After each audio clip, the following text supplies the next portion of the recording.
અમદાવાદમાં કુબેરનગર વોર્ડના કોંગ્રેસના કોર્પોરેટરની મુશ્કેલી વધી।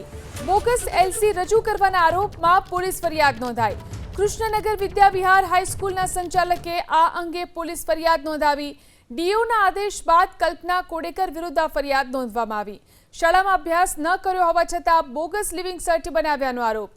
અરજીના આધારે ડીઓએ તપાસ કરવાના આદેશ કર્યા હતા।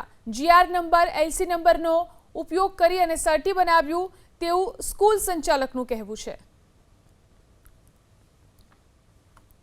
મને ડીઓ કચેરીમાંથી ફોન આવ્યો અને મને સ્કૂલની આ કલ્પનાબેનના સર્ટીની ખરાઈ કરવી છે એવું જાણ કરવામાં આવ્યું। એટલે બપોરના સમયે મેં સ્કૂલ ખોલી, કોઈ હાજર હતું નહીં।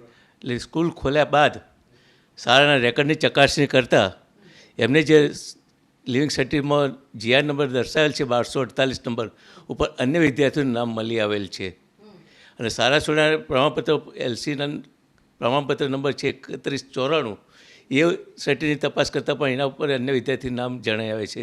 આમ જોતાં મને એવું લાગે છે કે આ સર્ટી અમારી સ્કૂલનું છે નહીં, કોઈએ એનો ખોટો ઉપયોગ કરી સર્ટી બનાવીને ઉપયોગ કર્યો એવું લાગે છે।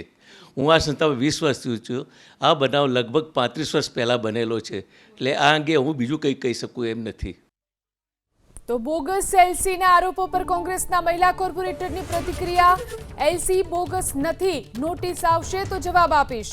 હું ધોરણ 8 સુધી ભણી છું, મારી પાસે તમામ પુરાવા છે તેવો દાવો કલ્પના કોડેકરે કર્યો। ને જે વાત એ લોકો મીડિયામાં નાખી છે, જે કોઈએ નાખી છે, આ લોકશાહીનો જમાનો છે, તાનાશાહીનું નથી। અને આ તાનાશાહીની સરકાર છે જે મને ડરાવવા ધમકાવવા માંગી રહી છે। મારા જે એ લોકો વાત ઉછાળી છે એ તદ્દન ખોટી છે અને મને જે નોટિસ આવશે એને હું જવાબ કોર્ટમાં જ્યાં મને બોલાવશે ત્યાં હું જઈને એ લોકોને જવાબ આપીશ। એકચ્યુઅલી ના એ ધ્યાન ઉપર નથી, દોડમ એટલી હતી કે હું એટલી બીજી થઈ ગઈ હતી। એફિડેવિટના પહેલાં અમે ઝેરોક્સ પણ નથી કરાયા અને જેને એફિડેવિટ બનાવ્યું છે મેં એના જોડે વાત ચાલે છે એ કે હું કંઈ જોઈ લઉં। બાકી એફિડેવિટમાં મારા કોઈ 10મા ધોરણ હું ભણેલી જ નથી તો પછી, અને એમાં પણ હું સતત ગેરહાજર જ હતી। 8મા ધોરણમાં પણ વધારે ભણી જ નહીં।